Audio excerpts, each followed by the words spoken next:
Hiya, everybody. It's only the lonely here, as Charlie Cairns always says. Only the lonely. And I don't think there'd be many football fans tonight watching, simply because they'll be watching the Arsenal Crystal Palace game. Nevertheless, you're here, which you'll do me, and it's really good. I've got to mention two lads actually, two fellas, two artists. One is a very good friend of mine, and it's Anthony Brown, who's still in hospital, unfortunately. And I just wish him to get well very soon. It's horrible when you all these things about certain people who you love, and I love that man. And also, uh, I had a great surprise visit today, around lunchtime, and he brought me something. I'll show you this in a moment. And he said, "Can I have one of your famous cups of tea?" So I said, "Yeah." So anyway, he made him a cup of tea, and he was he was delighted with it. He said, "You know what, Frank? You do make the best cup of tea on the planet." So I made up with that. And what he brought was this. You're the first people to see this. He brought that. Can I bring it out? Sorry about this, but it's Frank Carlyle on the wireless. Look at that! Isn't that super? It's got cellophane all around it, but at least you can see what it's about. And this is what he brought: a caricature of me, and it's really, really good. It really is. It's superb of the man, to bring me that. And we had a cup of tea, as I said, and he just loved it. We cup of tea. Anyway, the lovely Valley. Hello, Frank. It's bound to be a fabulous show. Love from Ohio. It's going to be a fabulous show. Love from Ohio. Poet in the making. A poet in the making. Thank you, Valley. Thank you so much. Thank you. Thank you. Evening, Frank. Hope you're well, says Mark Kinnish. Mark, yes. Thank you. Thank you. And this is nice. Sending my get well wishes to Anthony. Thank you, Mark. I'll tell him this, I will tell him that the people are thinking of him. Thank you. That's a great gesture. That really is a great gesture, Mark. Thank you. Hey, McGowan. Evening with a pint. Evening, Shane.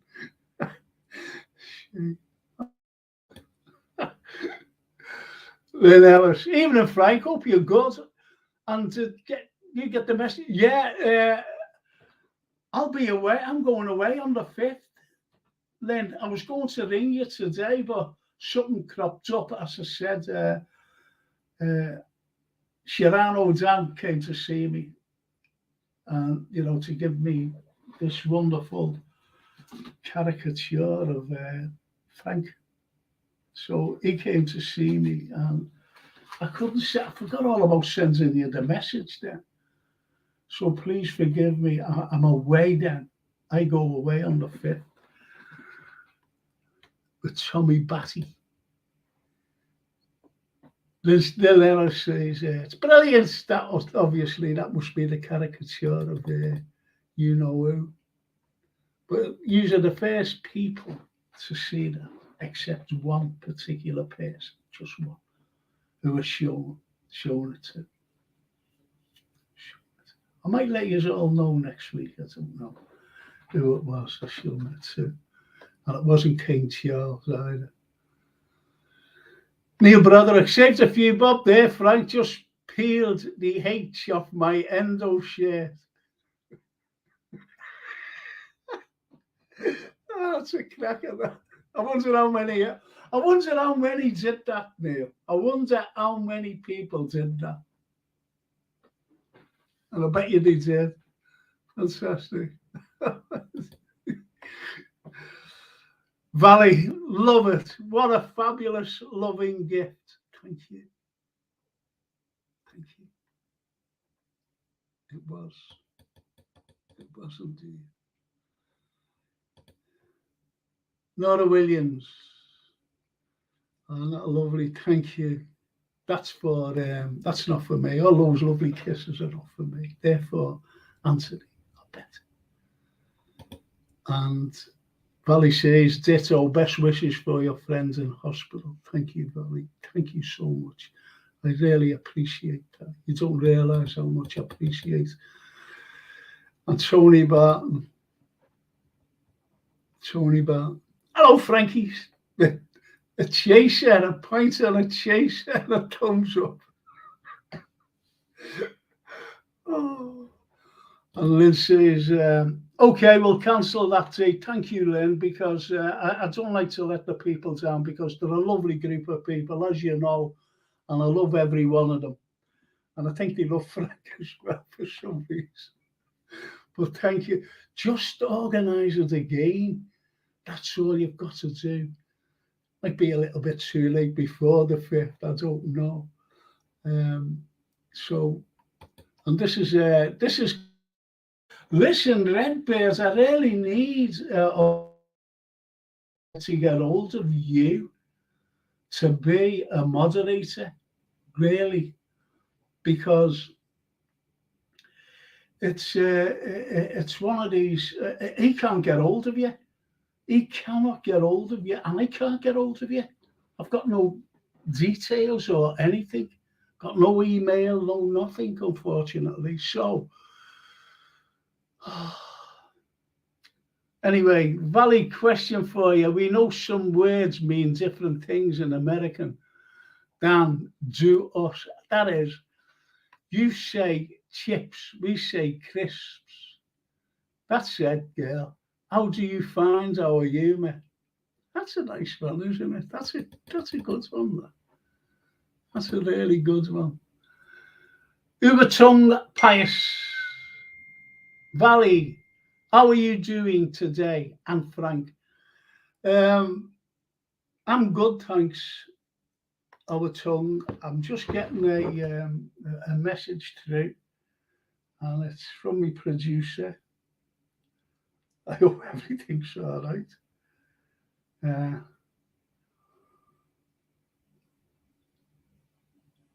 Yeah, what Jason says to the Redbird, please send in an email, and he'll have everything. He'll have everything. Send an email into this show, that is, and he'll have everything, and we'll be able to get hold of you. That's lovely. Thank you. Ubertung Pious, thank you for that. And I think Valley has answered you. Oh, hang on, let's see this. Frank, a post was put out on Facebook of an old building in Victoria Street, the early 1900s. It was called Liverpool Express and Weekly Courier. Have you heard of the old building? Yeah. I'll tell you what that was. It used to be the Echo's offices, and then the Capital Culture took it over. And I used to have to go down there every week, twice a week, something like that, 3 times a week, to give them some advice, believe it or not, because they never had a clue. The bloody Capital of Culture people didn't have a clue. They were from Manchester. Anyway, I was going there every week. So that was the old building, Mark. What that tells you. It's going to be a good show tonight, actually, simply because we'll be talking about history. We will be talking about history and things. I'll be showing you some. This is nice. Hello there, dear friend. All's well here. I hope your day is awesome, says Valley to Ubertung. It's terrible. It's terrible. Batty and Carlyle go to Turkey. That would make a great document.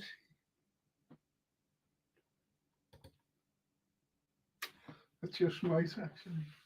Anyway, sending love to your friend, Frank Thank you, Redbird. Thank you so much. And the hands are joined there for the prayer. Thank you so much. And Redbird again, you know, this lad's off the Jamie Phillips thing. And it's really good. Big up, bro, says Redbird to Eva Tongue. Ivor Tongue. I wonder if it's Eva Tongue or Ivor Tongue. And Valley says, oh, fabulous to see you. Yes, words have different meanings, as she says. Right. What? British humour is the best in the world, says Valley. Are you sure? Oh, they're all on. Good God. This is it. Frank, I was locked out of my WhatsApp. Gonna sort it tomorrow. I'll get back to you. Okay, please do that. Please do that. You've got to do it because I really need you, see. Might need you for tomorrow, but definitely Thursday if nothing happens between now and Thursday. Or now and tomorrow. Ravi Bihari. Need to keep winning games, nothing less. Liverpool are not a Mickey Mouse team and club, and this is not me being arrogant. Arrogant. What are we doing as fans if we accept mediocrity? Look, I don't believe this. Listen, boys and girls, this is a history show. I'm awfully sorry. It's a history show. It's not a football show. Oh, it's good. Anfield Row. Where is he? Look, Anfield Row. Look at all them pints for Frank. I'll be stuffed. Oh, it's great, isn't it? And Lynn. Valleys, both Australia and New Zealand's all chips, crisps, and the Sabres, USA, says Lynn Ellis. That's lovely. That's great. Right, talk of the devil, here comes the flirt. Watch out, Valley. Right, I've got to, honest to God, I've got to start this. I'm awfully sorry. And as Ravi says, big man like Frank, I saw you on Liverpool TV many moons ago. Yeah, that was me. You might have seen the Rome, when I went to Rome, the first time that we ever got to the European Cup final, and it was the greatest day of my life until very, very recently. Until very, very recently. And I think someone on there knows about this. Oh, say like. But anyway, it was. I just seen.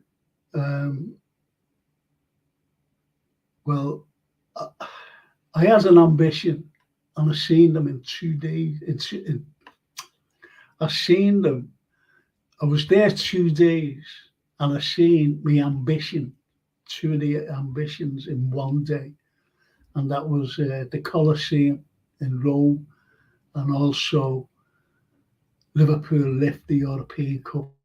And I don't think you can get any better than that. I'm glad that Ben says, go on, Frank, let the lesson begin. Thank you so much. Oh, Stephen Mulholland. Bumbags sound better than, oh, Stephen, stop it.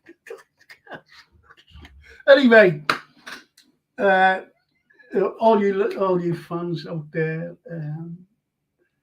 Liverpool fans, it's on tomorrow, as you know, and that's unfunny. Oh, I don't believe that. It's on tomorrow, starts at 8. I've got great guests on, as you know, and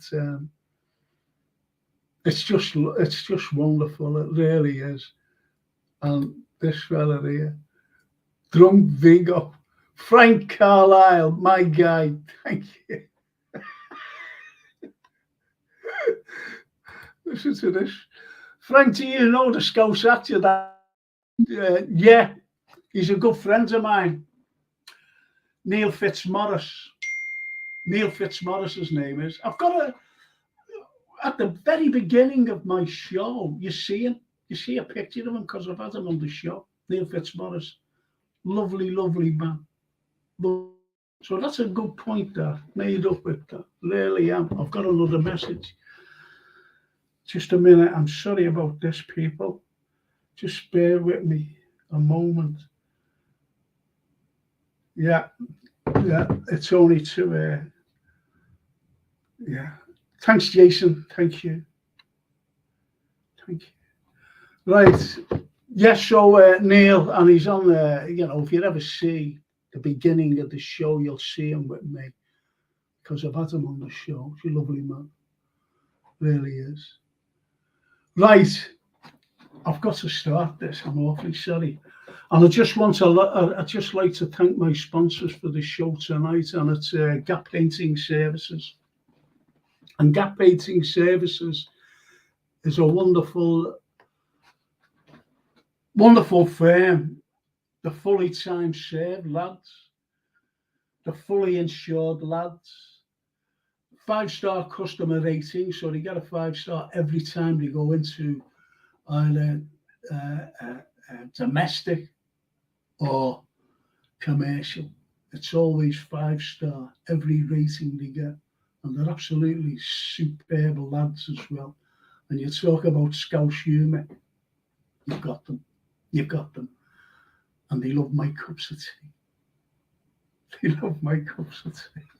Oh, but they are the fantastic people. Please get them. If you're OHP, please get them in. If you need some decorating done, please get them in. They are good. You get it. If you're an NHS worker, you know, if you're a nurse and you can't, just get someone in. And, you know, if you need anything painting, whether it's the hallway, the living room, bedrooms, loos, anywhere, just get them in. Please get them in. Right. Listen to this. Frank, sorry, mate.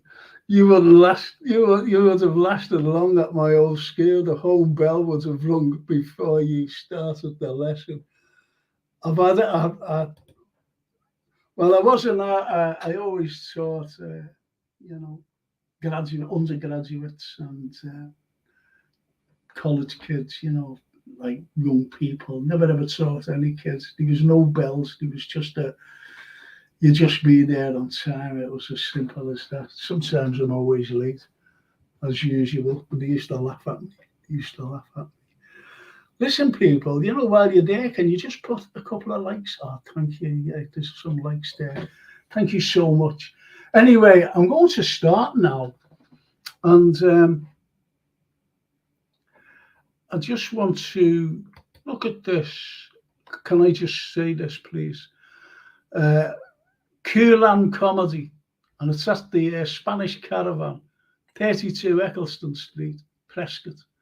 And who's honoured is hosted by Adam Anwar, and there's Melanie Judson, Kevin O'Brien, Percy Savage, Emerson Young, Dustin Moore, and Francine Carlyle. Yes, my daughter. She's a comedian. I think she just talks about me. She's laughing at it.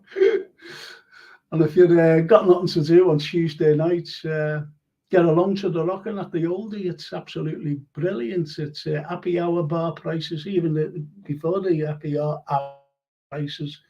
It's very reasonable, you know, to have a beer. Raffles, spot the ball, anything. Just get along there. It's brilliant. Now, I want to start off with this. Now, this is exchange flags, people. And if you look at it, you see that beautiful, that was built in 1801, that building's, the square that you're actually seeing, or the piazza.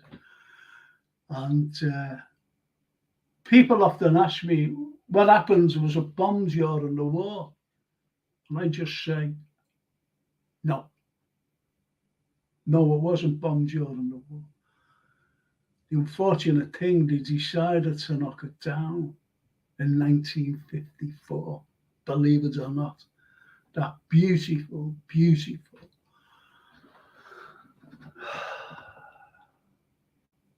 statue still there. Look, they just knocked all that down. It's shocking when you think if that would have been up.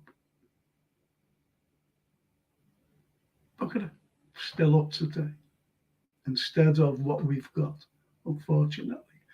It was built by the great architect.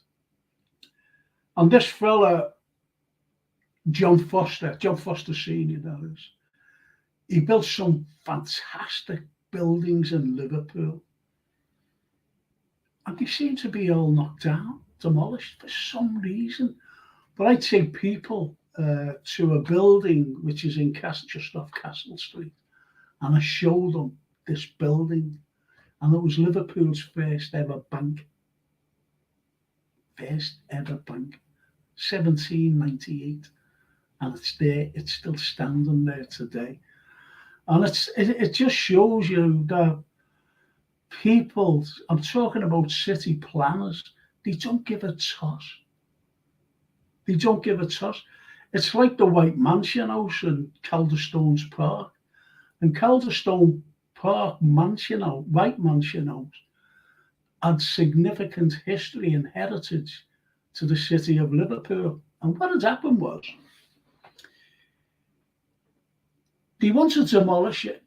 They wanted to just pull it down to put new flats there or new houses, because it was, I'm not saying corruption or anything, but they seen a wonderful opportunity to build these houses in this park, Calderstones Park, because it's a much sought after area.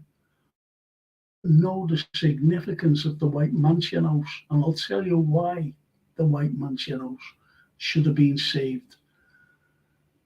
And it was because Sir Spencer Perceval, the British Prime Minister, that was his ancestral home here in Liverpool. And he was the only British Prime Minister to be assassinated on May the 11th, 1812, by John Bellingham of Duke Street, also Liverpool. And they didn't realise this until I got involved and said to do this. Don't demolish our historical heritage. Please don't do it. Please. But we could say nasty and whatever. Anyway, they didn't, and it's saved, and it's still there today, which is a great thing. It really is. It's a wonderful thing. And as Anfield Road say, very true, Frank. Great architecture gone. Yeah, there's loads of it. Anfield Road, you're a Scouser. You know what's gone. You know what's gone. I actually saved the Collegiate on Shaw Street. The Collegiate. Now, if I wouldn't have been lecturing at Hope University in Everton in Shaw Street, that would have been demolished. The Collegiate, it would have been demolished. So when I went down and explained why it should be saved, they said, okay. And I saved it. I saved that beautiful Collegiate building. But as you said there, Anfield Road, it's just so sad. It's just so sad that, we have knocked down things. What it is, John Smith, evening John, what it is, I don't think city planners are from the city. I really don't. Or if they are, they haven't a clue about the historical significance of buildings. You've only got to look at the very first electrified overhead railway in the entire world. Entire world. It had a 60-year lifespan with 73 million visitors. 73 million in that 60 years. And they pulled it down. Think about that. Just think about it. Be showing you something else as well a little bit later on. I think Valley says, wondering who profited from the... No one. No one profited. No one. We lost it. We lost everything. We lost heritage with that particular building there.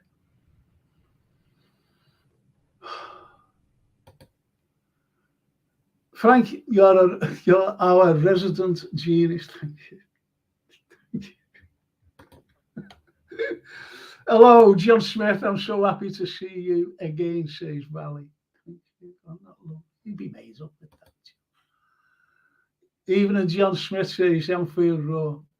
Isn't that lovely, though? You know, when you think about, I just need to. John says, likewise, Valley. That's lovely. Likewise.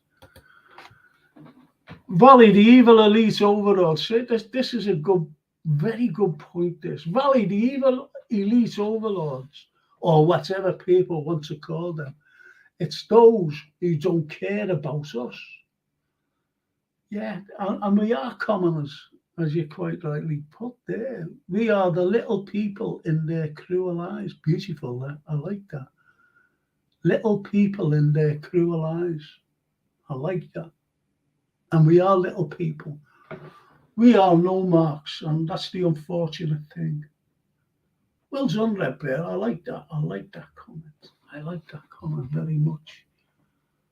Might pinch it off you sometime.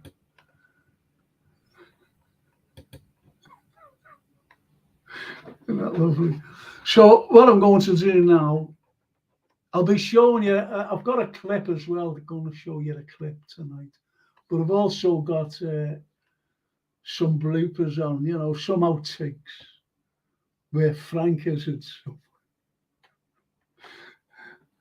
You know, people think that he has a script, but it didn't have a script. And there was, you know, there were loads of takes. Honestly, there was loads of takes. You know, they became outtakes, and it's really good because the lads who was doing it, directing and producing it and whatever, Tony Snell, he said, what shall we do with it? He said, have a look at this. It was just an off the cuff thing that was. We went for a cup of tea during filming, and he said, yeah, have a look at this. And he's showing the rushes. And then he said, look at this here. So what it was an outtake. I said, put that in.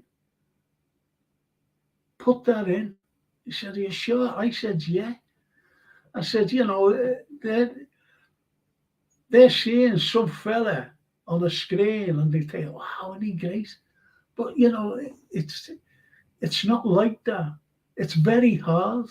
It's very hard when you've got people, you know, behind the camera, when you've got people walking by and, it's shouting, kids shouting at you, you know. So it says it was very hard. And as I said, I had no script. I had to just do it the way I had to do it. No script, no looking at cameras, no cue cards, no nothing. Just did it. And if they did have cue cards, I wouldn't be able to see them anyway with glasses. So it was very hard. I'm going to show you this as well. Let me show you this. Now that, believe it or not, that's the Liverpool Castle. And the Liverpool Castle was built approximately 1234. And it started by the sheriff, William D. Ferris, who was brought down from Lancaster to oversee the new borough of Liverpool from 1207. So he was brought down. And that was the very first building that was built in Liverpool. And in 1724, they decided to pull it down. And there was conservationists then in 1724 saying, don't pull it down. What are you doing? Don't pull it down. It's the first building in Liverpool. Stop it. They pulled it down. They pulled it down. And they put a church there instead, St. George. And today, you've got a monument, Queen Victoria's monument, because they pulled the church down in 1896 and put this monument up to Queen Victoria. So there's only been 3 things on the actual site. But look at it, that particular prince, and the top one is during the Civil War. During the Civil War. That's when Prince Rupert came to Liverpool in 1644, May 1644, and he only stayed 18 days and then left and went up to Marston Moor in Yorkshire for a big battle. And that was the downfall. I reckon that was the downfall here when he came to Liverpool, because he used up all his gunpowder, everything he used, and he lost 2,000 troops. Would you believe? 2,000? Well, 1,800. But that was it. And then he went up to Marston Moor. He slaughtered the residents of Liverpool, unfortunately, including a blind man. They just killed him. He couldn't do anything. He was just sitting there. They just killed him. And if you look at the bottom, you see, I wonder if I can get that off. Let's see if I can get it off, because I really need to show you the door. No, I can't see. Let's see. No, I wanted that off because you've got ships on the Mersey. You've got ships on the Mersey, and they're like big tankers, as you see today, massive things. So Liverpool, when you look at that, Liverpool in 1566, after a massive hurricane at Liverpool, and it just blew away more or less everything. The only things that was standing was the tower in Everton, because that was built from stone. The small town hall then, as it was, that was made from stone. The castle, obviously, and of course, Tower Building. They were the only things left standing. And the Mayor John Cross in 1565, December the 23rd, it happened. And on the next day, when everything calmed down, there was lots of deaths. Unfortunately, there was lots of people terribly injured. And he said to the people, this is Christmas Eve. He gathered them around and he said, stay with me. Let's build Liverpool from stone. And you needed special, licenses to build, from stone. But he just said, let's build without special licenses. And he built everything from stone. And I mean, everything. So in 1566, Liverpool became the very first stone township in the whole of the country. Think about that. John Cross, great man. Great man. And that was it, it's that sort of thing that resonates with me. It really does, because when you think of becoming a first stone township in the 16th century, long before everywhere else, just think about it. I'm going to ask Jason, if he's still listening, I'm going to ask Jason to play a blooper if he's there. And if he isn't there, I'll just carry on talking.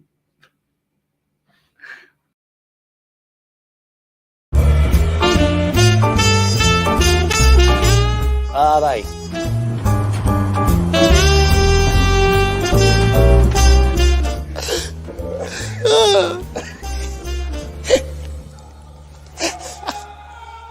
Behind.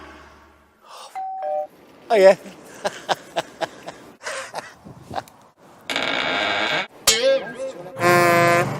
Oh, hello, Mr. Shields. How are you, mate? William Rathbone are taking the initiative. And you're moaning to me about getting it done, right? Oh, hello, Mr. Shields. Just get it done. Just get it done. Wyndham Sadler. Off. Did you hear that? The big noise. Did you get us in? No. Was it okay? Yeah. Therefore, Agnes Jones, through a dedication and a sacrifice, has become... Don't worry, don't let them bother you, Frank. Don't let them bother you.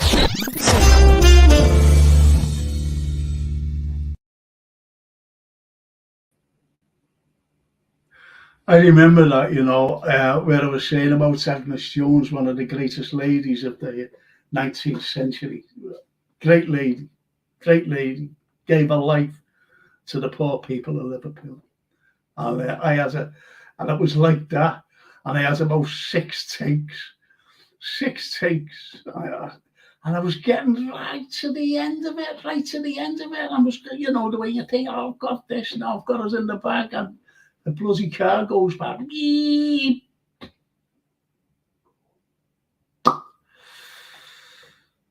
Oh, you can imagine what I shouted. And as Tony was saying, don't let it bother you, Frank. It was about the 7th take. But anyway, it did it in the end, and it was good.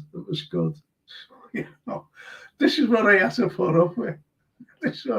I always remember, and this is true, I always remember talking about the last duel in Liverpool in December 1805, 12th of December, actually.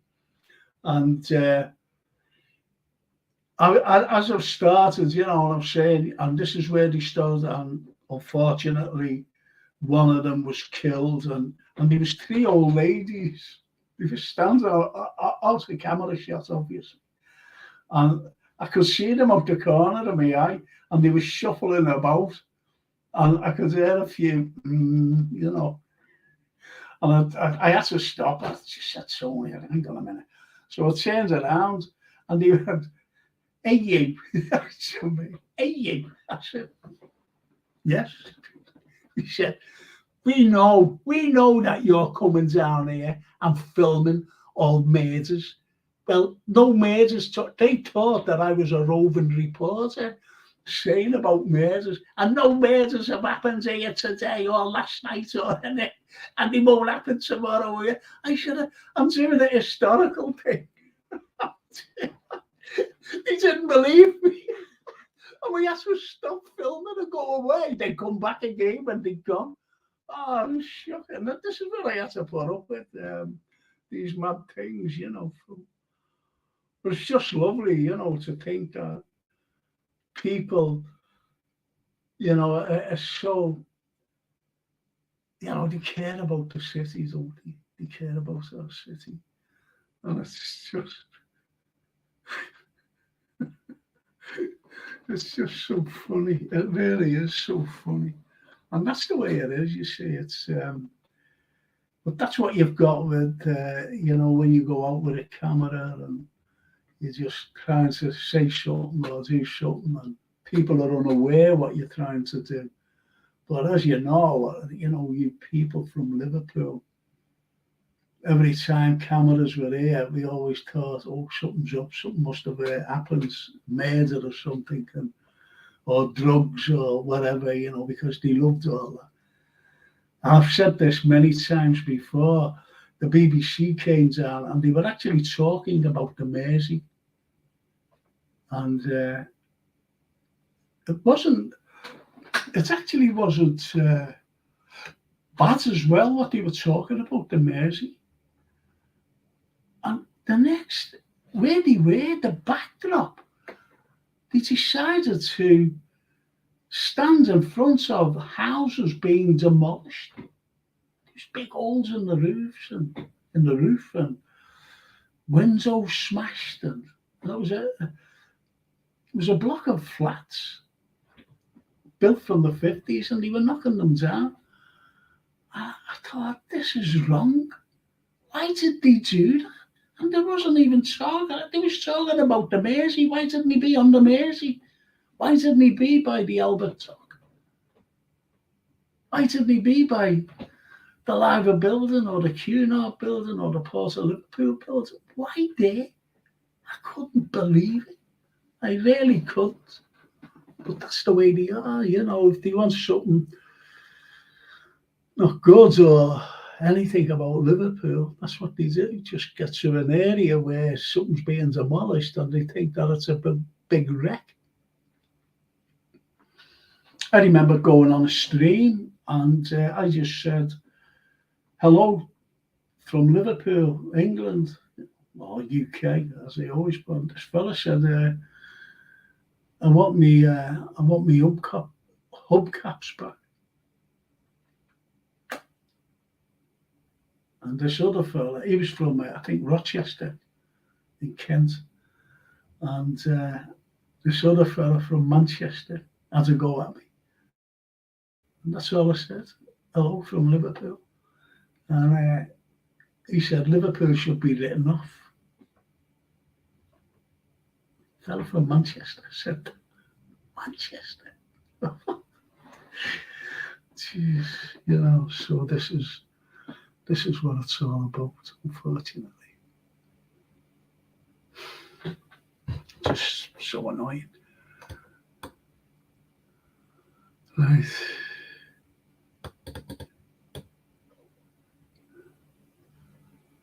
Oh yeah, that's a good point. Most city planners don't live in the cities. I know that, and I know that these people were not from the city planners here.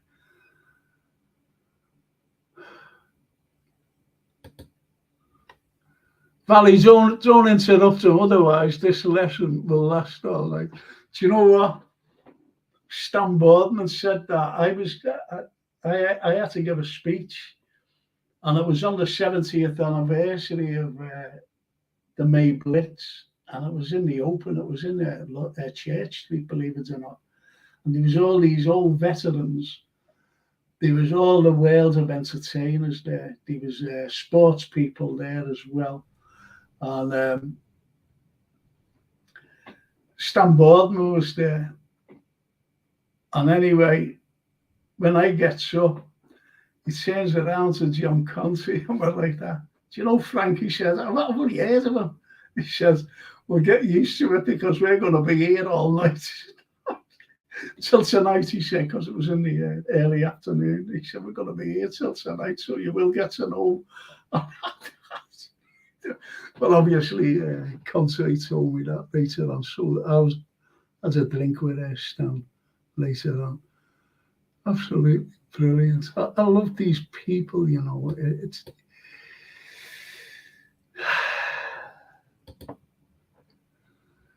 read the script. Nah, Frank don't do scripts. He just talks and talks and talks. I don't know whether to take that as a compliment or what. He just talks. But that's the way it is. It's when you look at like the history of Liverpool, it's a unique history. It really is. When you go to Rodney Street, for example, I'd love to take you around. I could show you houses there that'll blow your mind. Rodney Street was the I forget what street in London actually. Harley Street. The Harley Street of Liverpool, you know, that's what I'm talking about. The Harley, hang on. Rodney Street was the Harley Street of Liverpool. and with all the doctors, surgeons, and everything else. Now, I don't know whether I've ever told you this. No, I don't think I have. But around that area lived a doctor. And he was great friends with another fellow, but this other fellow, he wasn't a doctor. Well, this fellow was a surgeon, actually. He was great friends with this particular person who was a merchant, very rich merchant in cotton. I'll tell you later what the connection was and what people don't realize about this certain particular person. But I'll let you know later on. It's good. It's good. And I always remember this great writer. He came to a lecture that did about this particular thing. It was a 3-hour lecture actually. And he said, "Can I use that?" I said, No, you can't. I said, because if people want to hear in a lecture and you print it, because he was writing for a newspaper, and he used to have columns up on it. On the weekends, he used to have these columns. And he said, "Can I use it?" I said, "No." I said, because lectures, I said, that's it. I said, people come along to listen to the outcome of what I'm talking about. But he, give him his due, he never used it. He never ever mentioned it. It's just like other things.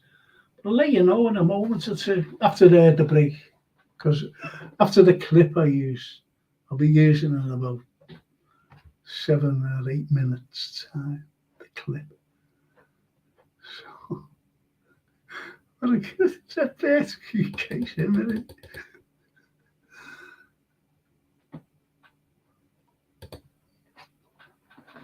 Someone please remind me, what was the date of the hurricane? It was known, Valley, as the Great Storm. December the 23rd, 1565. Just seeing that there, just seeing that message. Valley asked Frank, was he there?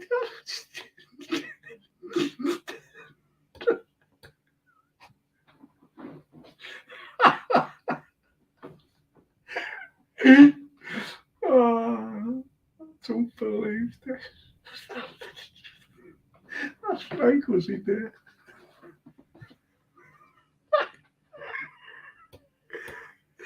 Oh, jeez. I don't believe this.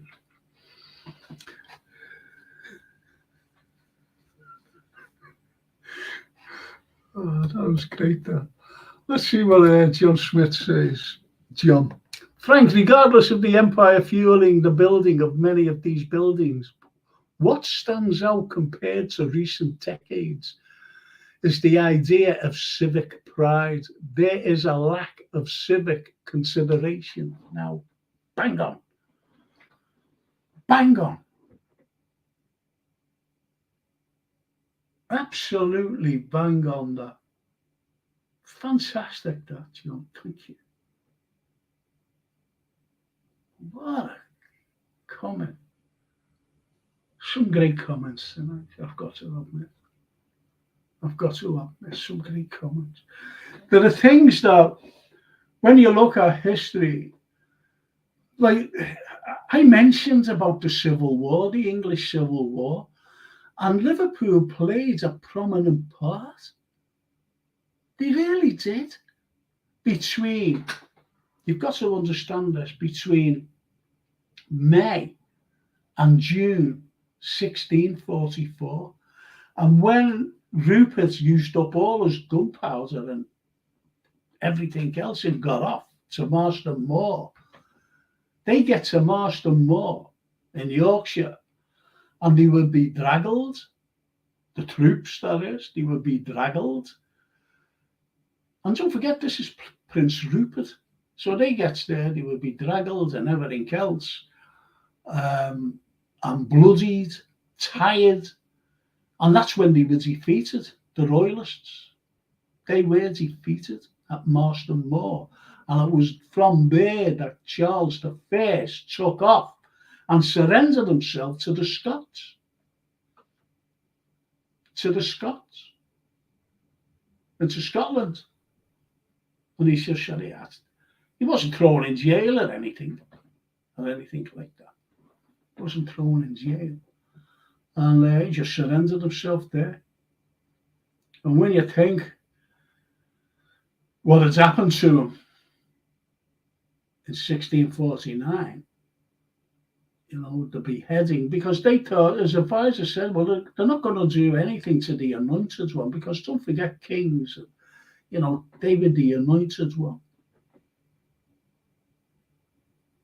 at Westminster Cathedral, the bishop anointing them. This is the sign of God on the forehead, the cross.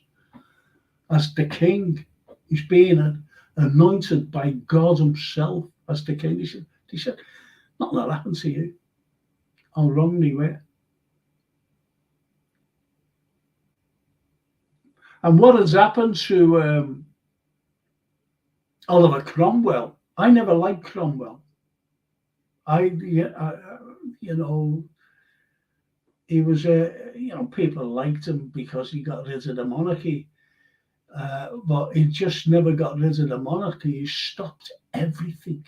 He stopped literature. He closed down theatres, inns, pubs, call them. He stopped all that. He stopped everything. He stopped people from wearing clothing. I don't mean like going around naked or anything, but colourful clothing. He stopped all that. He stopped it. So you only had to wear black and white. And if someone had died, you just wore a little strip of purple across whatever, where it was a dress if you were a lady, or, a little strip across your tunic if you were a man. Purple. That was it. They were the only colours that you could wear. Everything was black and white. Simple as that. All mostly black. He destroyed churches as well. He destroyed churches. And then he couldn't destroy the likes of cathedrals or anything, like Westminster Cathedral or Yorkminster Cathedral. If you ever go to York and go into the cathedral, what you see murals at the top, but others down below were destroyed because he couldn't reach the top, the Puritans. He couldn't reach the top to destroy them. And that's the way it was. And himself, when he died in 1658, Cromwell, what the people did, they actually dug him up, desecrated his body, and cut his head off and spiked it and put it on Traitor's Gate. You hardly hear about that. But that's what happened. That's what the people thought of Mr. Cromwell.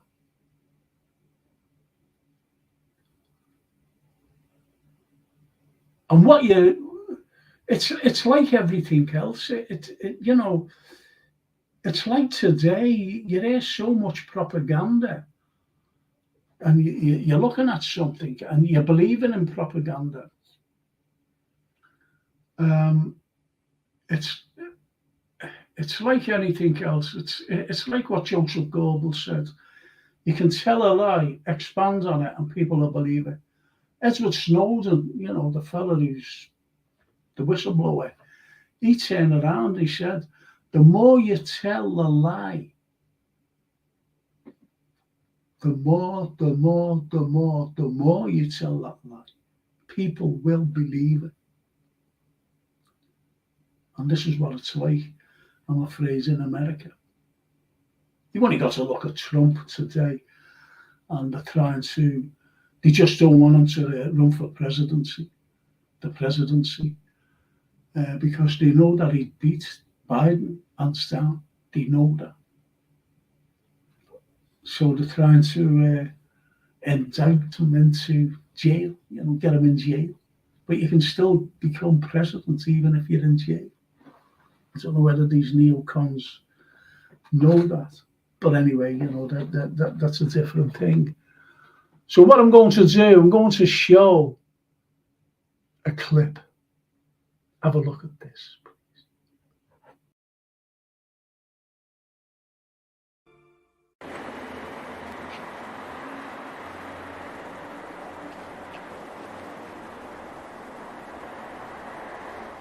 This is the poshest chimney in the world, and it wouldn't look out of place on the streets of New York next to the Empire State Building, for example.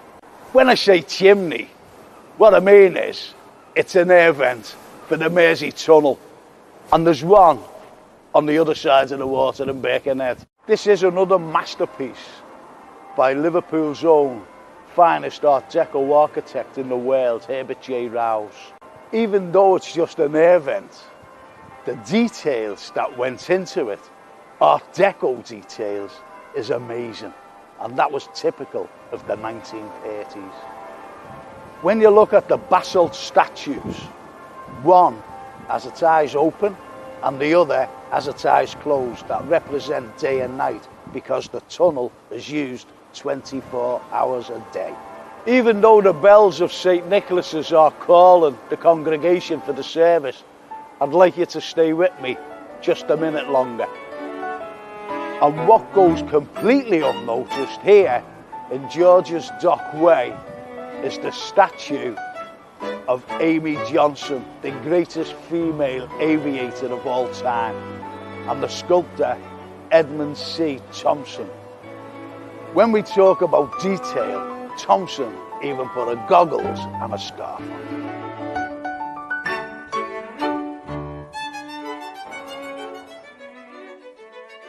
Before we go to our next Liverpool Unnoticed, have you ever seen this fine specimen of an eagle? I'll let you know where it is before we finish. What star sign are you? Capricorn, Taurus, Sagittarius? No matter what star sign you are, it's up here on the Cunard building.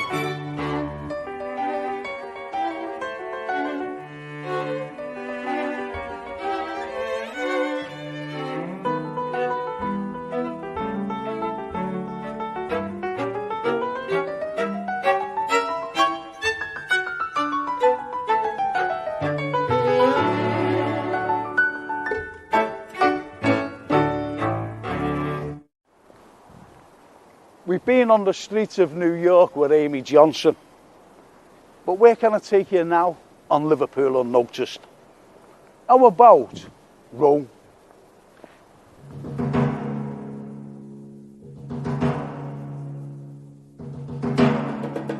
When you walk down Dale Street and look up, what you will notice is the roof of India buildings.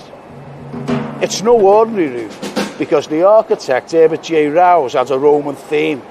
And when you look closely at it, it becomes a Roman villa. Up close, India building looks very impressive. But to get the feel of the Romanesque villa, go to the top of William Brown Street for an absolute clear view.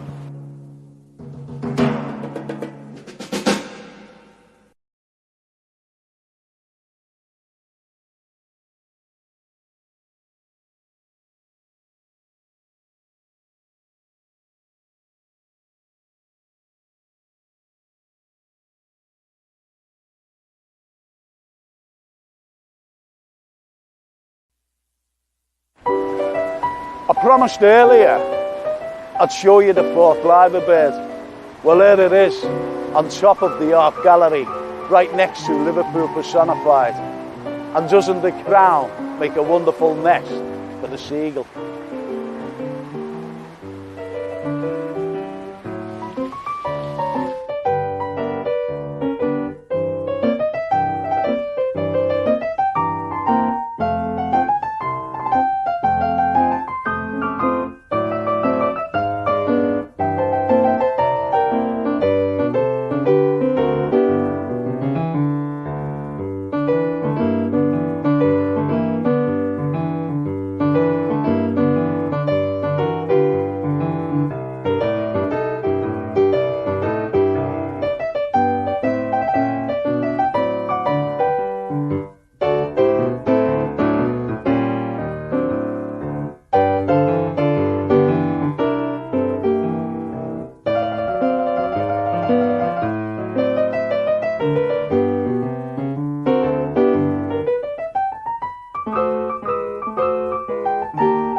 How about that?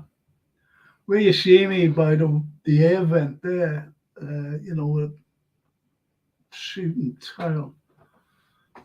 It was very hot that day. That was about 7:30 in the morning. It was a very hot day, and it was about 28 degrees then. Never forget this. And then we went up towards where you just seen the Fort Liber birds, as I mentioned. And he said, "Come on, let's have a cup of tea." So I was walking up to have a cup of tea, and I was so hot, and I stumbled going up the steps of the art gallery, walking art gallery, and I stumbled, and anyway, they got me up. I don't know who it was who got me up. I think they were the workers there, the attendants in the gallery. They got me up and put me on a chair inside where the cafe is. And I said, he said, "You're all right?" And I said, "Yeah." And I nearly collapsed. And it was one of those, and that frightened me. It really frightened me because of the heat. The heat that day. It was so hot. I think it touched 32 degrees. I'm not quite so sure, but I know that it was very hot indeed. But it's amazing to think that what we have in Liverpool, what we have. One of the lads on here, Mark Kinnish, I always say, just look up. Look up no matter where you are, no matter what city you're in. Have a look up because you'll see things that you don't see normally, especially here in Liverpool. It's incredible. And he said that he was out one day. And he showed someone, and he fell over. And he fell onto this woman. He just fell over. You get the curb, and it's good when you see things. It really is. I like that. What's this here? Anfield Ross says, "Jealousy is a friend that follows me into my dreams at night." Philosophical stuff there. Oh, look at this. YouTube, just look for Liverpool Unravelled, says Valley 2. A question, red bit. Where can I find Frank history shows? I'd love to watch them. Thank you. Isn't that lovely? Isn't that lovely?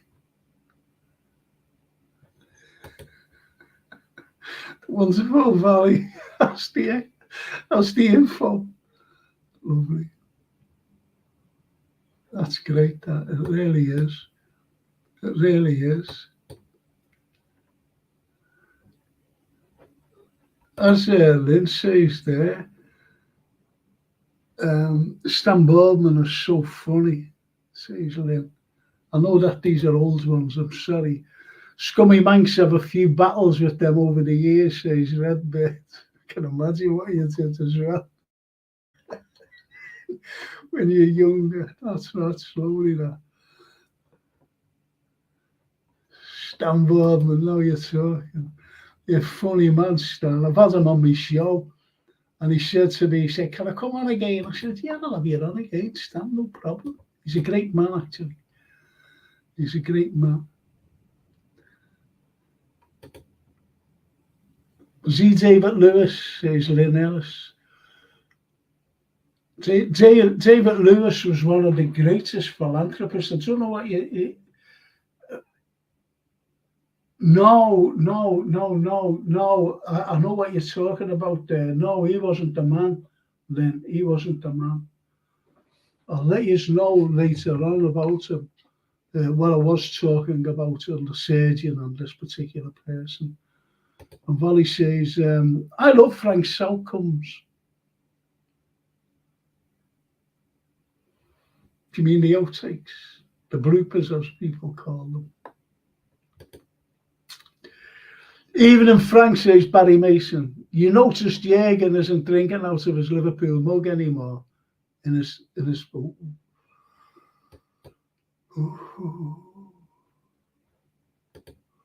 Glad you agree, Frank, says John Smith. I totally wonderful comment. They're all wonderful comments tonight, absolutely. Civic pride is indeed sadly lacking, says Vase of Flowers.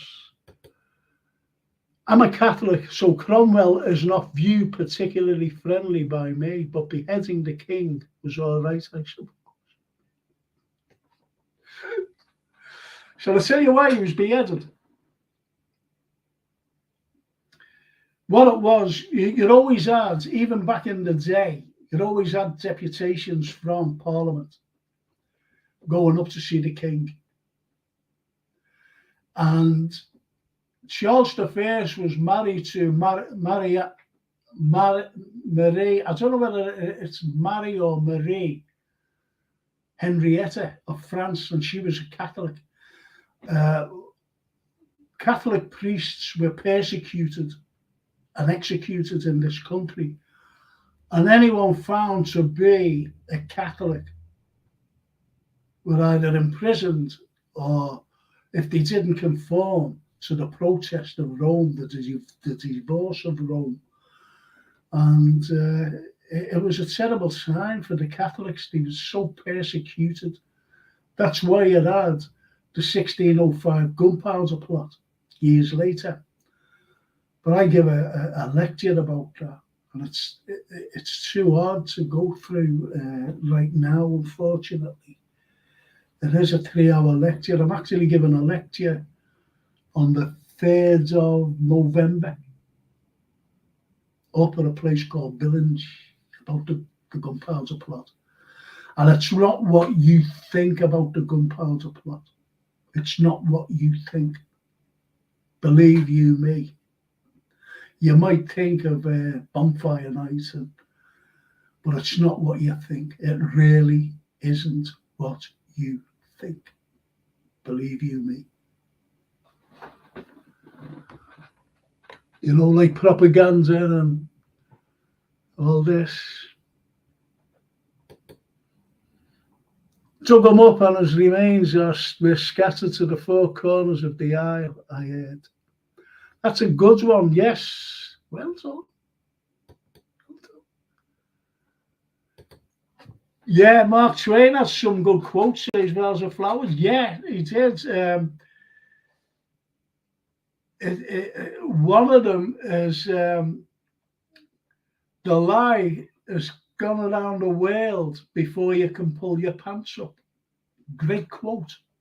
Great quote, that by Mark Twain. I love quotes. I recite them. The greatest quote ever, in my opinion, there was like a few, you know, by the likes of Oscar Wilde, but one of the most profound ones was by Jean-Jacques Rousseau, who said, "Man is born free, however, he is everywhere in chains." Think about that. And it's like that today. We're all chained. We're all chained. I nearly got banned for expressing my views on a certain issue, important issue, world issue. And because I expressed my views, I was told, don't do that again. Now, that's freedom of speech. And as you can see in the corner there, Free Julian Assange, he spoke the truth. He published the truth. Edward Snowden, the whistleblower, he had to flee. He fled everywhere before he got to Moscow. He fled everywhere. Because I think he went to Hawaii first, and the Hawaiian authority said, "Oh, yeah, I've seen this Edward Snowden here." Then he got to some South American country.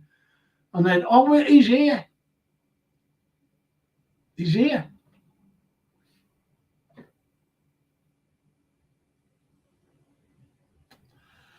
So he said the only place that I could get to was to Russia, Moscow. So we went there. And that's for speaking the truth. You can't speak the truth anymore. And that's the sad thing. You really can't. If you've got an opinion, it's like us. You know, I'm a football fan. I love my team. I love them. And I've supported them since I was 6 years of age. When I knew something about, what's this about football? And I was taken to my first game when I was 7. And it was just an incredible feeling. Yet, I've been to European Cup finals, UEFA Cup finals, FA Cup finals, you name them, I've been to them all. I used to go to mad grounds where it was raining, all day, and getting to grounds that, playing under the floodlights, the likes of Gig Lane, Bury, walking in mud to get to the ground. That's what I'm talking about. And yet, because I disagreed with something, I forget what it was, I think it was Brendan Rodgers, they told me to go and support another club, telling me to support another club.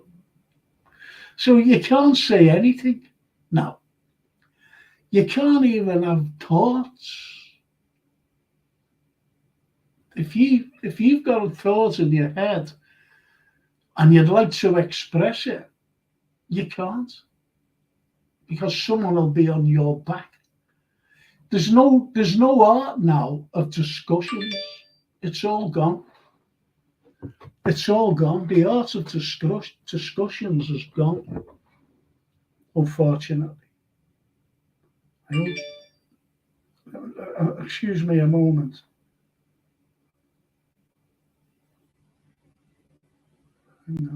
Oh God, shut up.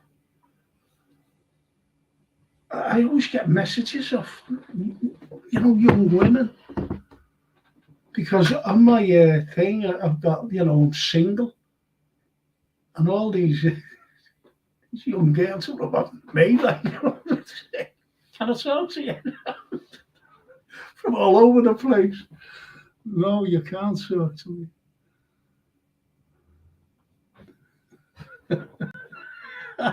I've just seen this here. Well, sorry to tell you what Frank is lying about his age. He says he never liked Oliver Cromwell. What do you need to ask? When did he meet him? Oh, blimey. Someone else said that. He said to me, I've never said this to anyone, only, my family knew this, but I've never ever said that. I only said this to one certain person. And I wanted to be an archaeologist. And what I wanted to do, I wanted to go and dig, Roman. I wanted to go to North Africa. I wanted to go to Turkey, and the southern coast of the Med there of Europe. The likes of France and Spain, and Portugal, places like that. And that's what I wanted to do. And when I took a year out, I didn't. I took 10 years gap year. It wasn't called a gap year then. It was called just taking a year out of education. I've been in it that long. Anyway, they started using me as a board, writing on there. But anyway, I went away. And that's how I took up history, to be honest. I was walking away from university and altogether. Stuff. And as I said, someone said, was you building the pyramids? That's like, was you building the pyramids? God bless you, I might as well have been. It's just lovely. I love these. These are mad. Yeah,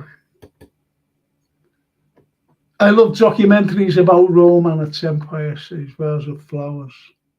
Yes. The Roman influence around Britain is clear as day. Yes, yes.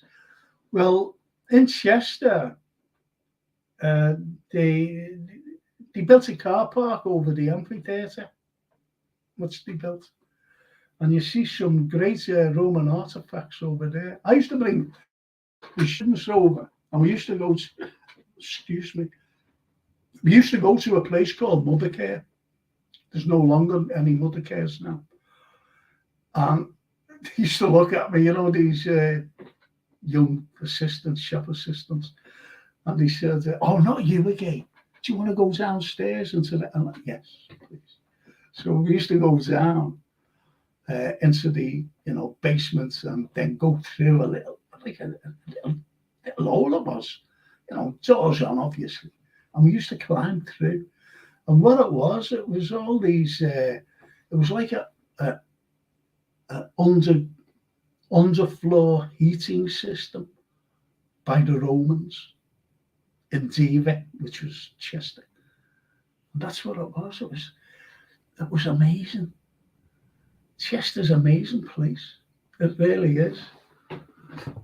That's when I used to lecture about the old Romans. So you're right there. And Valley says, this series of docs are so compelling. I watched them again and again, and the bloopers at the end are simply to go. I thought you were talking about the Romans.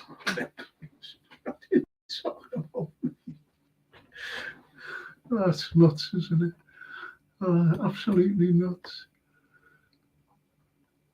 And Redbird says, Flowers, get with the program. This is about Liverpool. About Liverpool. Yes. I'm going to show you about a little bit more Prince now, boys, girls. Just give me a minute.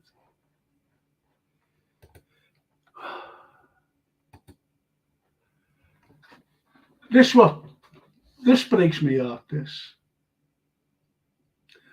As you can see in the foreground, you've got the overhead railway, which I mentioned before.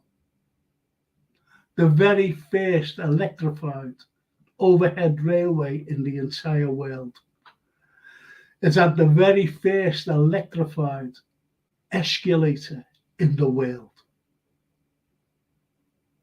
Think about that. The very first escalator in the world. And signals, the very first electrified signals, through the signal box. Absolutely amazing what this thing did. 1897. Think about that. 60-year span. 60-year span. And it came down.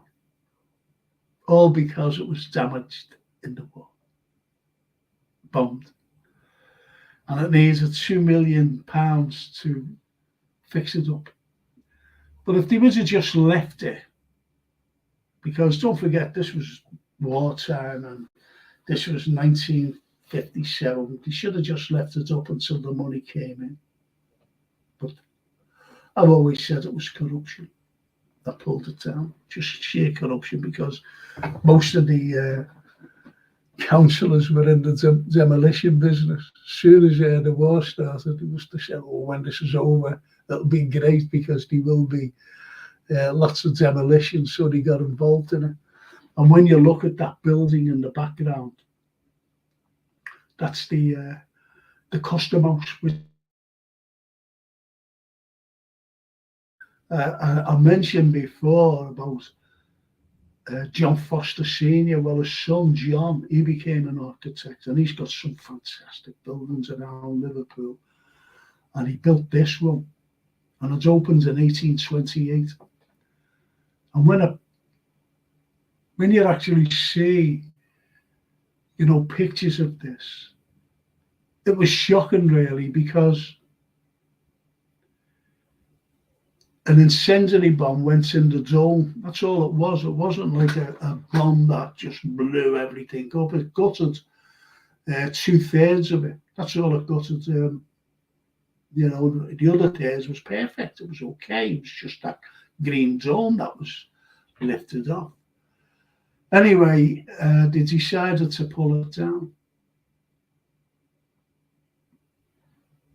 Now, tell me if this is corruption or what. It could have easily have been saved. It was only the inside because, you know, obviously it went on fire and they put it out, and so it was gutted.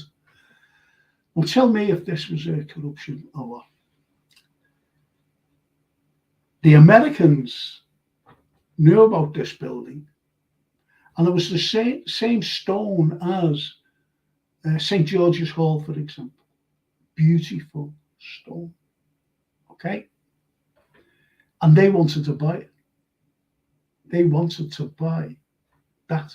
If they just take it down, mark it, brick out, stone by stone, column by column, everything. And they said, we'll buy it. So they said, okay. So they started to take it down, stone by stone. And then they said, oh, it's taken too long, we don't want it now. And they were putting a stone in Anfield Cemetery, believe it or not.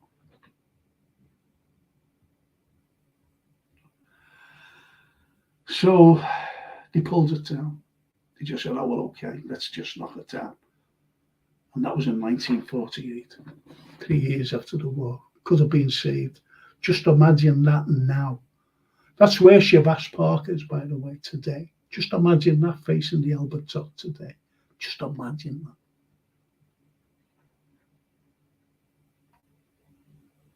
And the overhead, look at it. Unbelievable. Now look at this. This particular picture, the flower says, I'm a Catholic. Well, so am I, and a lot of other people. But when you look at this, you've got the Anglican Cathedral to the left, and you've got the new proposed Catholic Cathedral.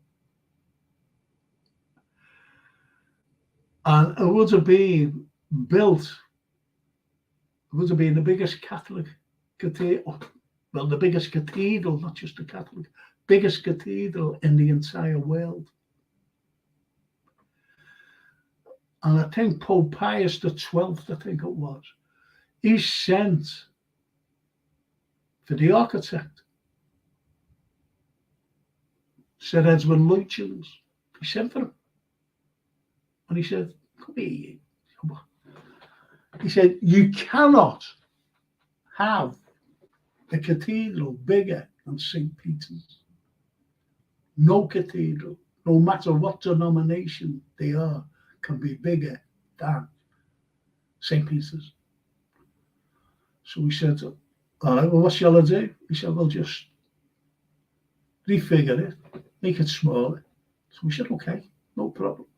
So we came back and he refigured it, and it would have been the second biggest in the world.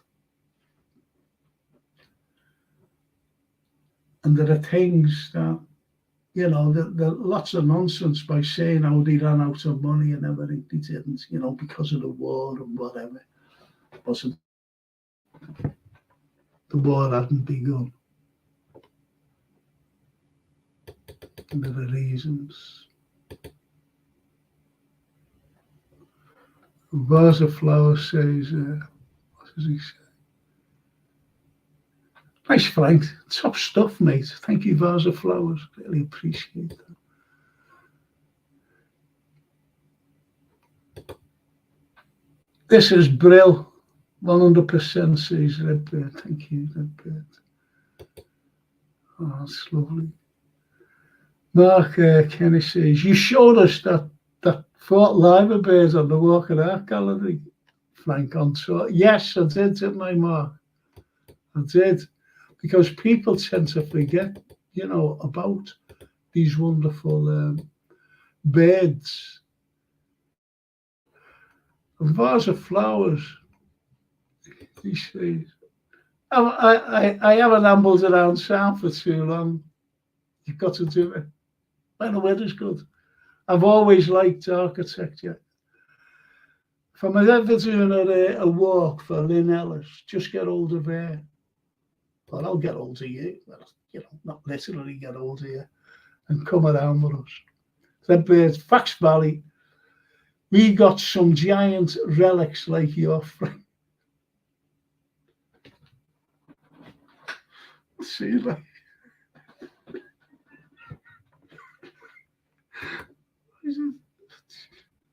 what to say? Good evening, Frank. Going on the tour with your good self was one of the best things I ever done. Thanks, says Paul Bear. Thank you so much. Thank you, Paul. Thank you. Really appreciate it. I was going to go on. I was going to do one last week, and Lynn said to me, Frank, it's going to rain. I'm cancelling it. This was the day before. This was last Wednesday. She phoned me. I said, okay, or sent me a message. I forget what it was. So I said, okay, Lynn, no problem. And it was one of the best days of the week. It wasn't like dead sunny or anything. It was just like nice and calm and dry. And I was going to take them. I think no matter where you go in Liverpool, it's brilliant when you're seeing these particular things. And I was going to go down and show them things in Hope Street, which people haven't a clue about, honestly. Hope Street. And also Street. There's things there, but they've got to be pointed out. It's no use me telling you now. They have to be pointed out. And then we were going straight down Duke Street. I was going to show a few buildings there which will knock your brains out, to be honest. Absolutely amazing. And then ends up on the Strand, the Liver building, Cunard building, and the Port of Liverpool building. And that's where I was going to go. And it's sad. Yeah, he was. Stan Bowman was a centre half at LFC. You're right there. You're right. Still a big red, actually. Vase of flowers.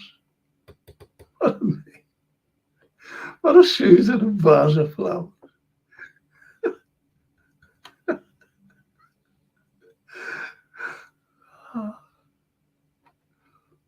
That's only a red bird. Oh. Valley is a lovely name, Dale. Yes. And as she says, Basil, nice name, distinctive. And as she says, thank you to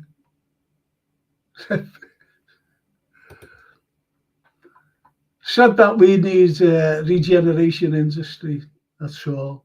I think that it is all part of a failing civic accountability. Yes. Go along with that, John Smith.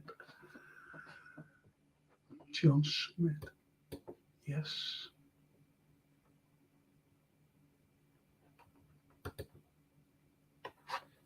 Redbird says, Frank, have you thought about putting some of your lectures out on DVD?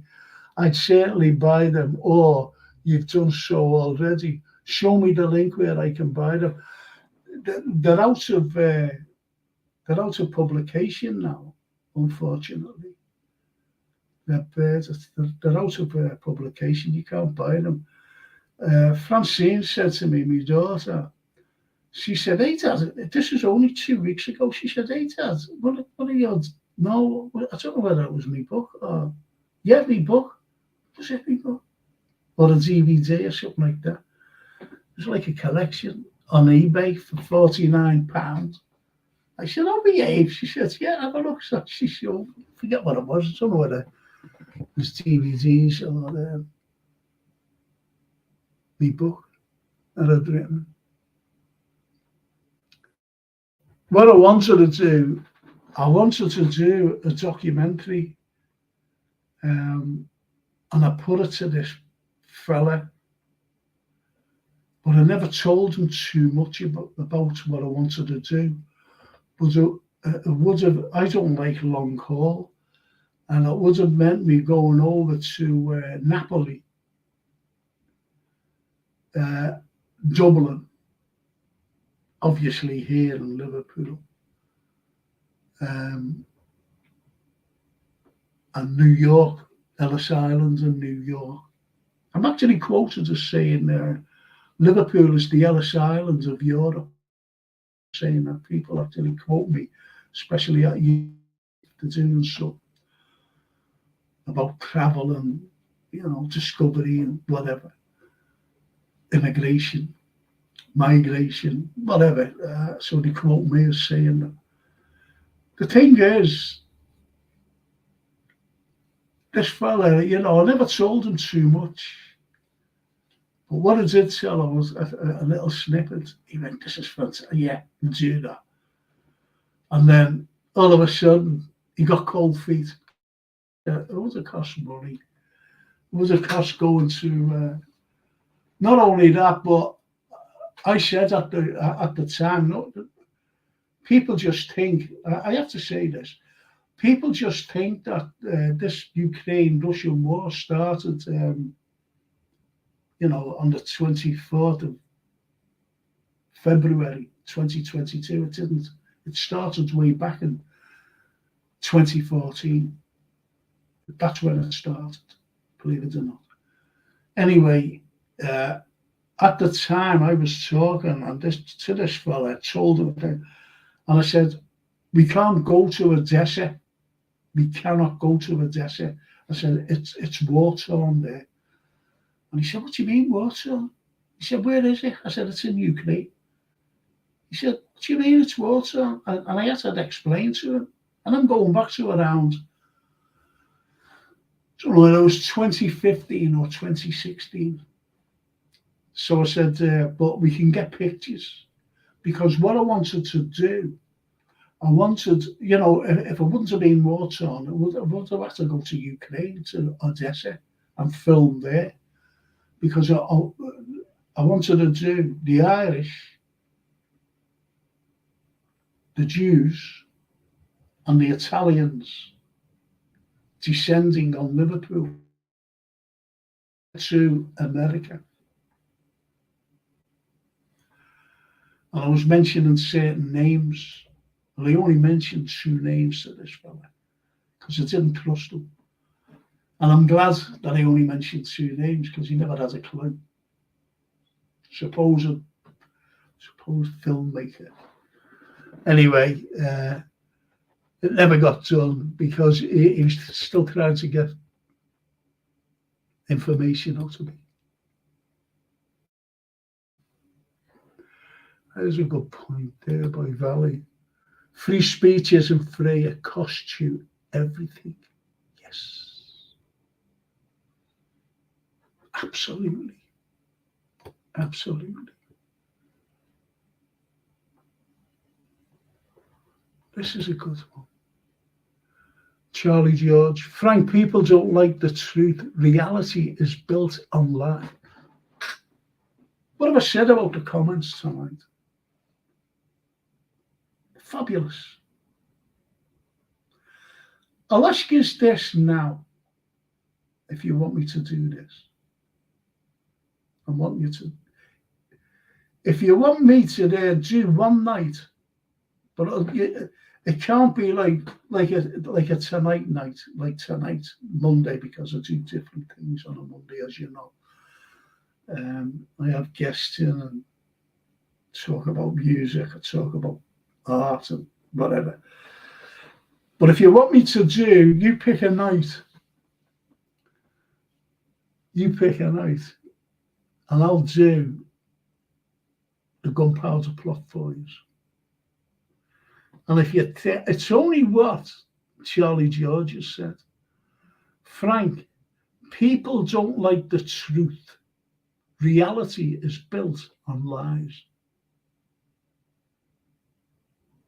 It's only what he said.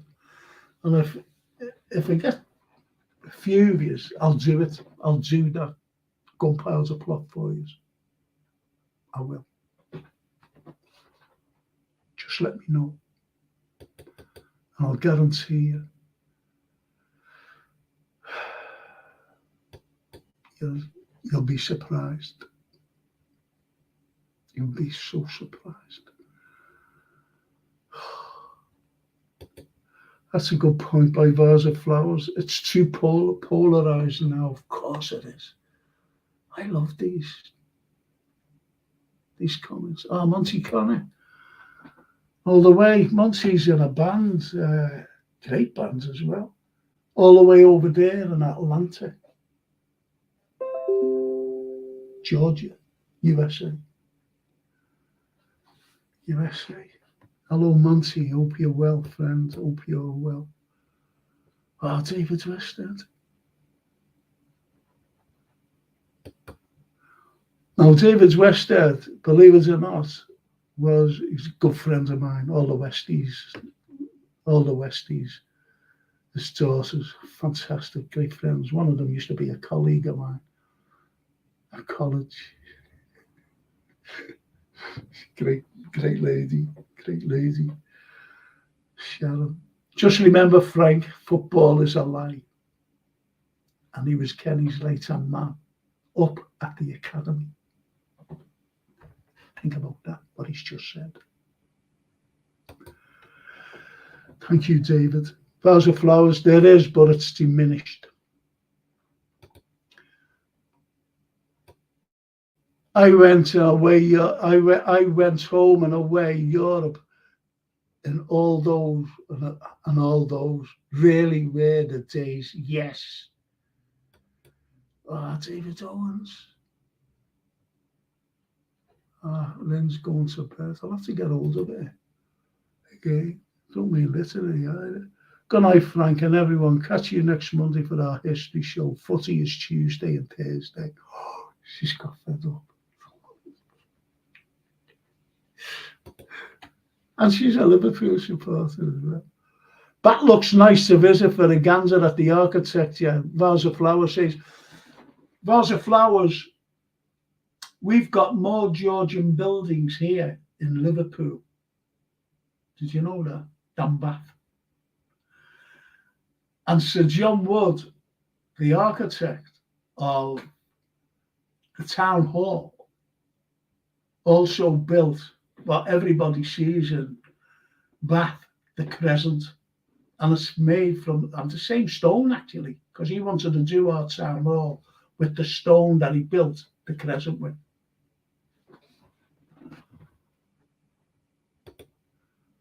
This fella, David Owens, great historian, great archivist, great fella. Here's one you'd like, an old Turkish proverb. When a clown enters into the palace, he doesn't become the king. The palace becomes a circus. How about that? How about that from David Owens? Good friend of mine, actually. Great archivist. Great researcher.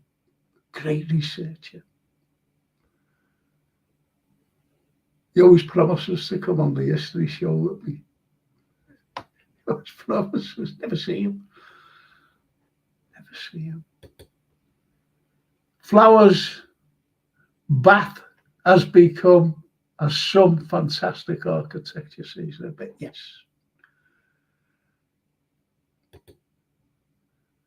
And let's not forget, Britannia is a Roman deity introduced on coins in the 1st century AD, says John Smith. Absolutely spot on. Mr. Smith, you are so right. Britannia. And don't forget that the likes of the Fairy Queen, Feary, the Fairy Queen, by Sir Edmund Spenser, was about Britomart, Britannia, and King George slaying the dragon. And it's so many cantos. The poem is that thick. Got a copy of it somewhere. And it's about the slaying of the dragon. But people hijacked it. The likes of wasn't really hijacked, but I mentioned about the Reformation. I think I just bypassed the Reformation, and the Reformers hijacked it, and they said it was the slaying when they cut the dragon's head off. It was the slaying of Catholicism. When you see the black spew coming out of the dragon, the neck of the dragon as a red cross, this red cross, St. George slew the dragon. And that black ink was the ink of the Catholic doctrine. So it destroyed the Catholic doctrine and Catholicism because the head was the Pope, the head of the dragon. Evil, as they said. Then you had the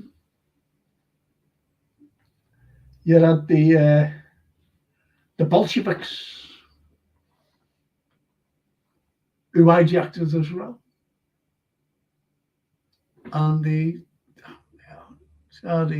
Marxists. I'm sorry, not the Bolsheviks. I'm talking about the Marxists.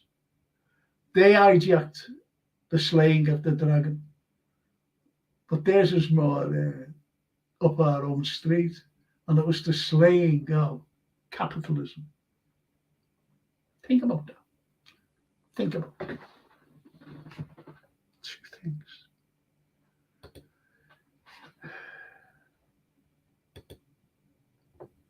We need a Frank Empire.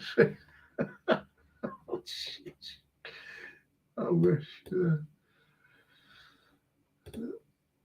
I think the overhead railway went here to Seaford, then stopped. That's well done there, Vase of Flowers. It did. I went to Seaford Sands, and that's where the very first electrified escalator in the world was.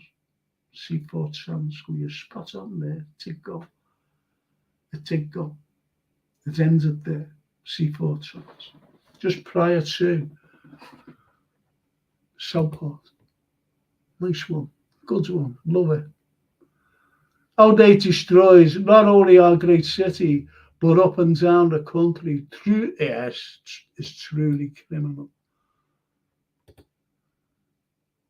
Vase of Flowers. Kenny Everett was from the road next to mine.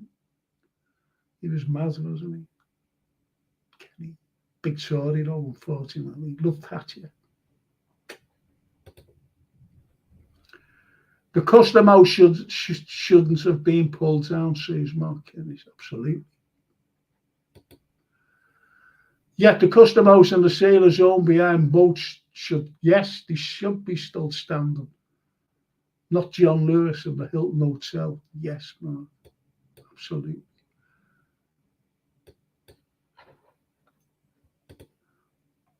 The church seems to always dominate the skyline. Yes, they do, even in this city. We have two cathedrals and they do dominate.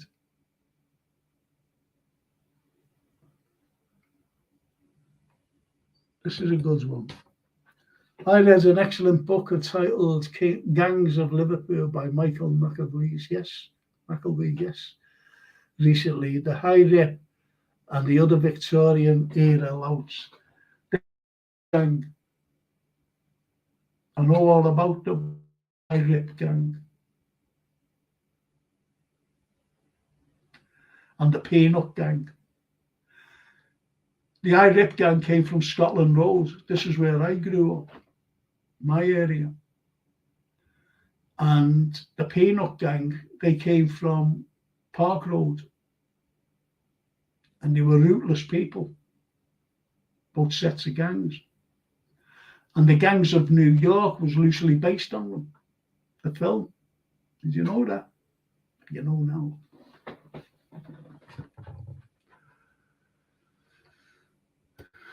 Very tough people. There was a judge by the name of Justice Day, and he went just off Scotland Road, street off Scotland Road called Ben Jonson Street. He was a great philosopher, Ben Jonson, during the time. If you're tired of London, you're tired of life. This is his most famous quote. Ben Jonson. But anyway, Ben Jonson Street.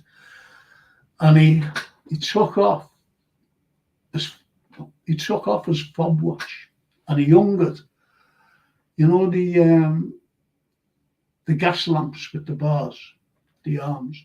He hungered over there. And he said, if anyone touches that, he said, we'll never see daylight again. In fact, you'll swing from the arm of this street lamp. And no one touched it.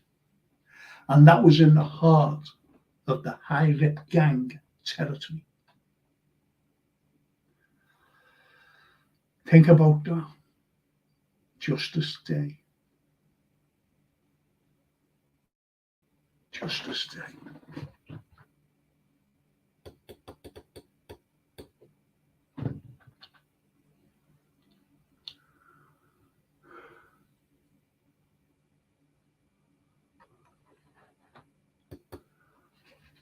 Just imagine, Frank, walking alongside that Roman Catholic cathedral being built. Yeah, it would have been massive walking along that road of Mount Pleasant. You're so right. I'm going to ask see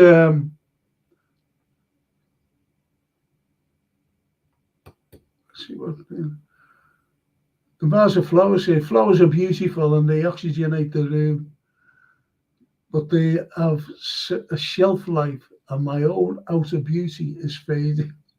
I was thinking of mortality when I chose the name. I'm going to ask Jason to. That's a cracker. I love these comments tonight. Thank you so much. I'm going to ask Jason to play the final bloopers before we actually leave the show.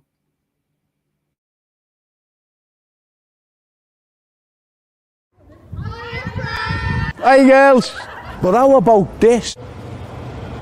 Okay, here we go. I've got. Wait. Here we go. Is it my fault you don't know your history? Hang on a minute. That's the great writer, Herman Monster, you know what I mean? They find their paradise, and that's where we're here. Hey. Now, I'll go on. Yeah, you're on the telly now, you're on the TVC. You'll have to buy it. Are you using the script? Frank doesn't use the script.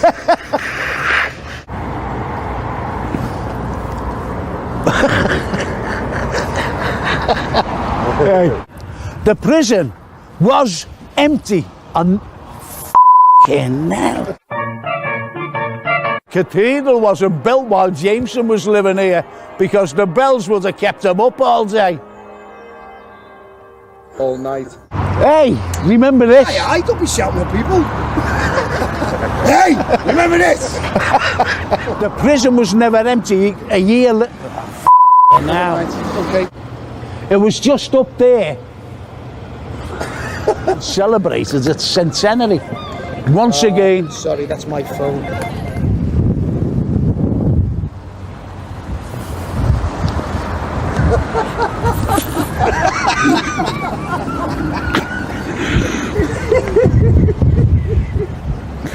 Whoops. Shout me when.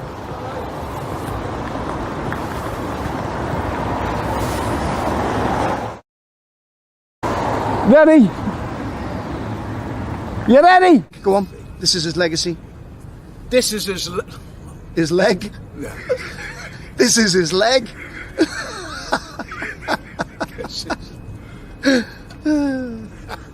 Okay.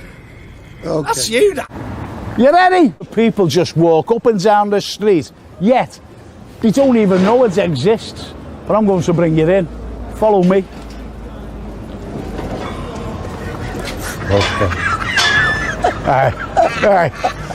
I don't know why gates are always locked on me. Every time I go to the gate, it's always locked. Ready? Hang on. Looks like you're going to fart. Oh, I've just remembered what I've passed walking up Mount Pleasant. That sounds like you passed a kidney stone. Did it? Yeah. Just remember what I've just passed. You could have been one of them, bringing your poorly... You ready? Ah,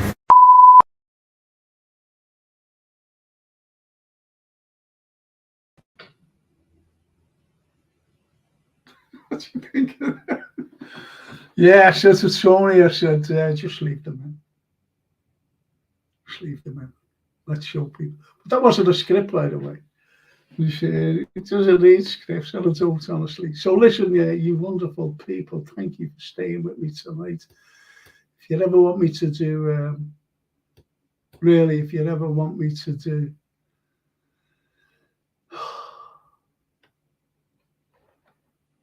let's see. Okay, Frank, whatever happened to the history Liverpool book you were going to write? You mentioned it to me a few years ago in class. I suppose it's getting the time to write one, isn't it? I was let down, actually, to be honest. I'm being honest with you, Mark. I was let down by a certain person. Anyway, my dad's family came to Liverpool from Eastern Finland, near to the Russian border in St. Petersburg. I believe they spoke Russian as Finland was invaded incessantly at one time by the Russians. Yeah, they were always at loggerheads, bars of flowers. That's a good point, there. Because you've got a lot of Finns now today going mad because Finland have brought NATO in. Think about that. Think about that. Polly says, Charlie George, what a profound comment. Oh, that was down before. And all red birds, yeah, look at that. That's loads of things. I think this is about the gunpowder plot. Count me in on the gunpowder plot, says Paul Beck. And I knew that was about that. And he goes on that bit, yeah, do that. Vase of Flowers, Gunpowder Plot, episode 7. Swell, Frank. I look forward to it. You'd make a good telling, Frank, of the gunpowder. Thank you. Thank you. Then on the TV, they don't get it right on TV, as you know. No, I did a documentary. Well, I was invited along to do a documentary for history. I forget what it was now. This history production team. I had to be with two. I had to be with two aristocrats, lovely people, lovely people. The aristocrats, believe it or not. And I just showed up. I had to go down to Hampshire or somewhere. I forget where I had to go to. And I went down and so suit and a tie, whatever. And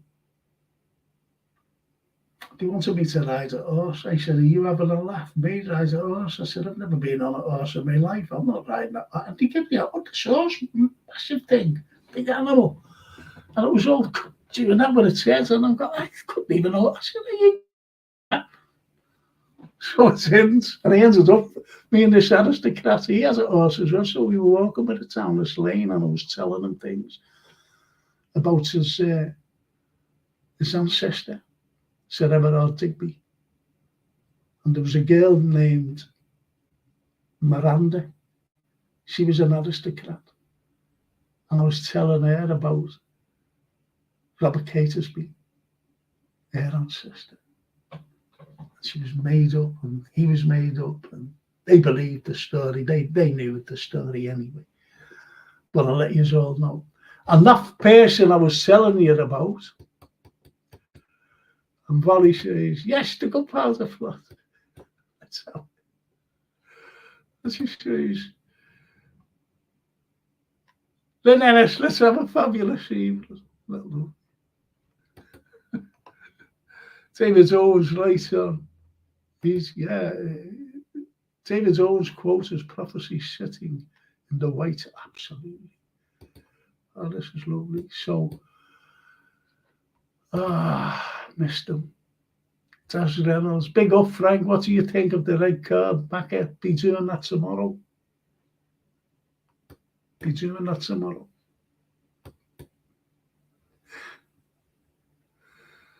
I like that. Thank you. I like that. Taz, it's not a football show tonight. We're talking about history of Liverpool. Thank you.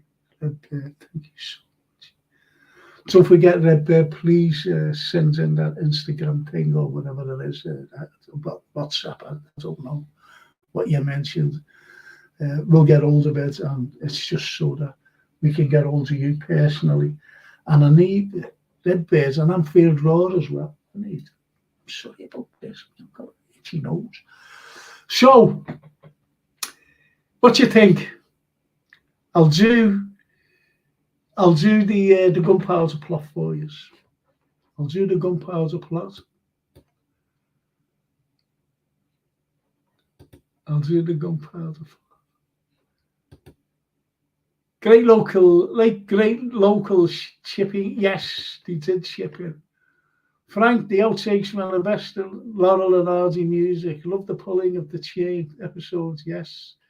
And great show as always, Frank, including Jason. Take care to you all. Lovely. Thank you so much. I've got Jay Kismet. Friggin' hell. Oh, look at that. Oh, that's lovely. Peace and love to you. See you all soon. Redbird, thank you. Redbird. Wally, lovely seeing you. Have a great night to Redbird. Ditto, says Redbird.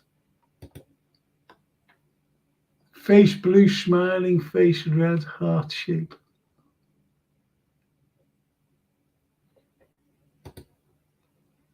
Big up, Frank. Jake Kismet. Hope you're well, bro. You never walk alone. Thank you. Thank you so much. Every single one of you, including Jake Kismet. Jake Kismet. Big up, Red Bears. Hope you're cool, bro. Hope you're cool. Just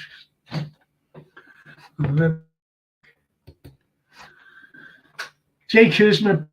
Listen, all you wonderful people. I'll see you tomorrow evening. All you lovely football fans. See you there tomorrow, 8:00. We'll read out your comments. We will discuss your comments. And I've just got to thank my wonderful sponsors of our Gap painting services, all fully time served lads, fully insured. If you're at OAP, please bring them in. They're very, very reasonable. They really are. And if you're an NHS worker, as I said, they're very reasonable. Just get them in. If you need any decorating done, please get them in. Please. And all for me to say is just to thank Jason for producing the show. Works hard, Jason. He works really hard. And I'm just left to say to you out there, because you're the most important people, because without you out there, there'd be no Frank Carlyle show. There'll be no history show. There'll be nothing. There'll be nothing. And we'll come out with a date, or you'd be better off coming out with a date. I reckon a Wednesday night. A Wednesday night before all the European games start. To do that. Gunpowder plot. Just let me know if you think Wednesday It's the best night. I'll put it out and we'll do it. So once again, thank you so much, people. Love yous. See you tomorrow. And for all you non-football fans, I'll see you next Monday. Thank you so much. And I've got to go. Got to go.